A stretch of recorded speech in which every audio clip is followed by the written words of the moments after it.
Alright, Filipino reaction. Okay, reaction video time mga kaibigan dito sa nagtitrending ngayon dito sa ibang bansa na ito na nga Rodrigo Roa Duterte facing death penalty or life behind bar. Possible na ang hatol nga dito daw kay X ay death penalty or life behind bar. Today with fantastic civil society organizations, small humble ones in refugee camps all around the world, with large civil society as well, with so many states that try to ensure that promises made are promises kept. Mga kaibigan, ICC, okay, nagsalita na, pero medyo forward natin.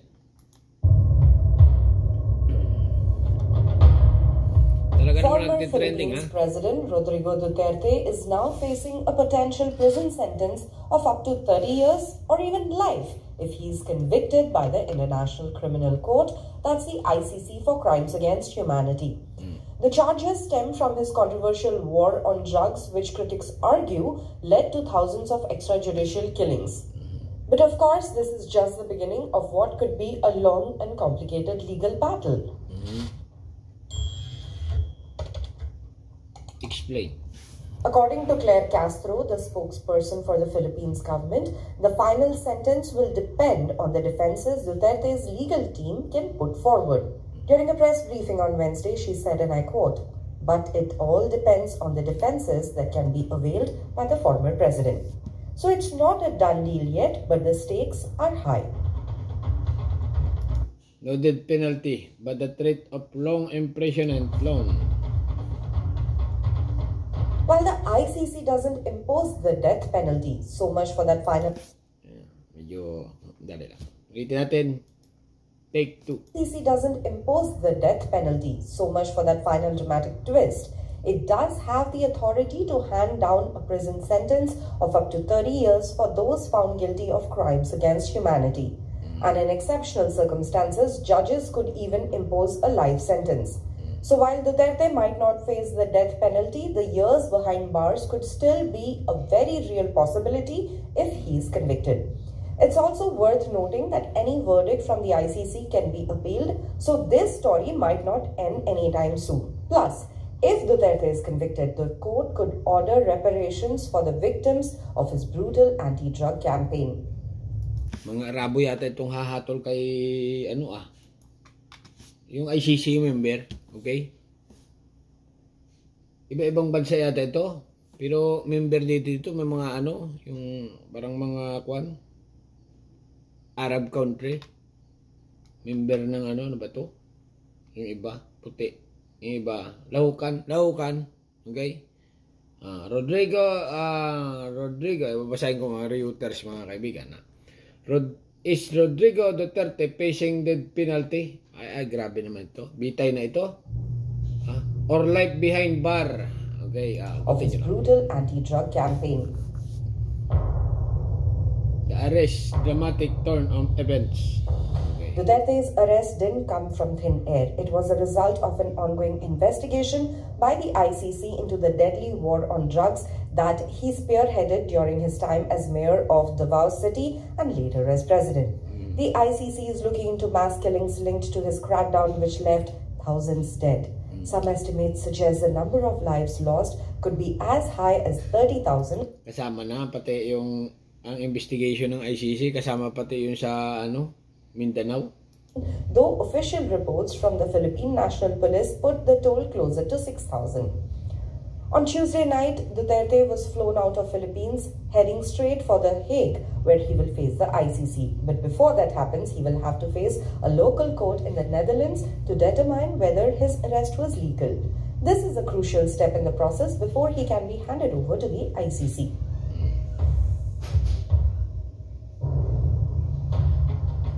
Meanwhile, Philippine President Ferdinand Marcos Jr., who took office after Duterte, addressed the nation just after the former president's plane took off.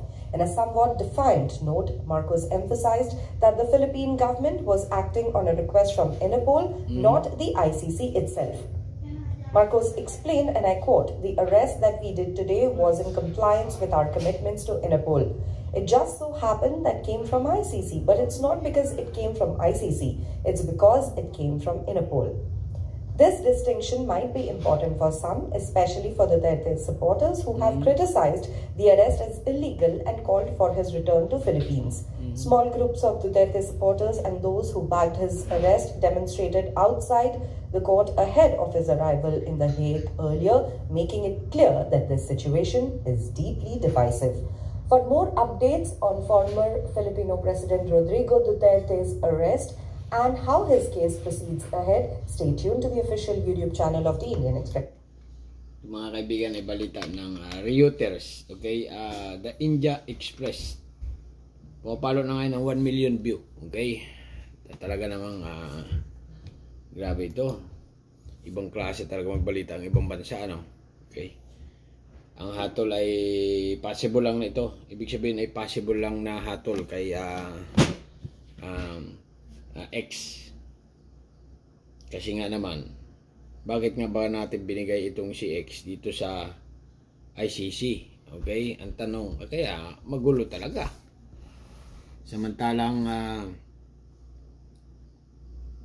masunurin ng kasi si Marcos kasi, okay? Order ng Pangulo yan eh. No choice, okay? Kasi nga ang mga pulis, mga kaibigan, sumusunod lang sa utos ng Pangulo. Pag sinabi niyan, arestuhin ito, tao na ito. Ay, sir, manager, mahal na Pangulo, dating Pangulo natin yung arestuhin natin yan ang order ko. Ako ang Pangulo ngayon, arestuhin ito. Di ba? Sundin mo ako kasi ako ang Pangulo bansa, sabi ni Marcos. Di ba? Sino aresto? Si Duterte. Padala sa ICC. Di ngayon, anong gagawin natin? Ngal-ngal lang tayo dito. Kasi nga, ang bansa natin talaga, mga kaibigan, kung sino ang Pangulo, yun ang sinusunod. Si Duterte nung araw, okay? Si X, nag-utos na war on drugs, sinunod ng kapulisan, okay? Yun ang gusto niya mangyari. Ngayon, ito na, iba na, okay? Si BBM naman ang Pangulo natin ngayon, kaya itong order niya, no choice ang kapulisan, kundi sumunod ito dito sa pag-aresto nga, okay? Pagdala dito sa ICC. Kaya lang, masyadong parang talagang hindi katanggap-tanggap dahil Pilipinas lang ang sumunod sa ICC.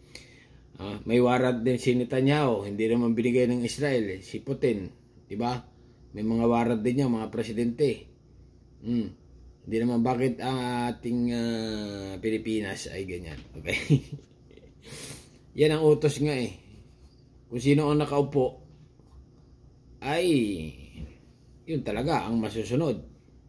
Pero ngayon, mga kaibigan,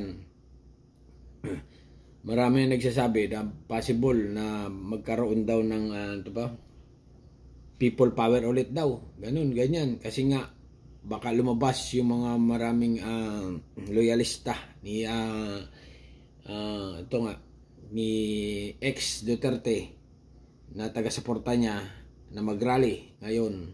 Pag dumami ang rally, possible naman na si PBBM ay mag-declare ng martial law. Ganon ang ganyan ang mangyayari eh.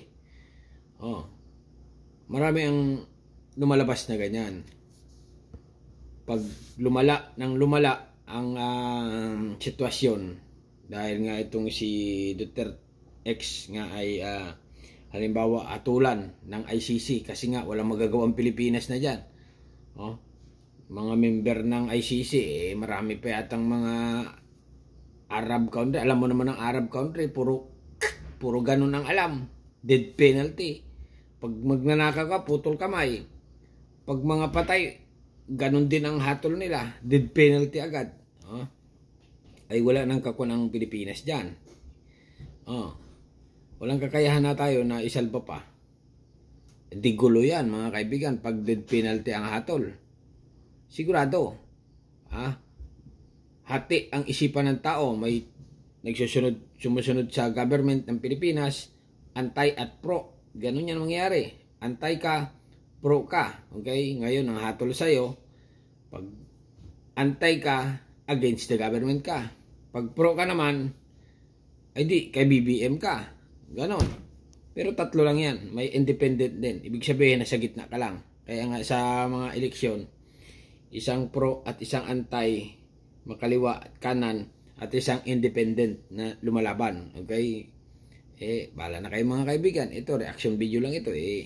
Wala naman akong pinapanigan sa mga yan. Kasi nga, mahirap din dito magsasalita Alright? Basta ito lang, balita sa yan, no? Baka sabihin nyo, fake yan. Real niya siya, mga kaibigan, ha? Reuter siya, Reuters. Okay, kilalang ano yan. Yung Indiang news naman ito, kumuha lang ito sa Reuters. Ang balita kasi nag-i-spread dyan sa ibang bansa. International. Okay? Wala tayong kalam-alam kasi nga tayo sa Pilipinas tayo na ito pala si ex-Duterte hinatulan na doon sa ICC ng ganon. Ganyan. Nako. Mahirap na. Okay, bahala na kayo mga kaibigan ha. Subscribe my channel. Don't forget comment. Bye-bye. Thank you.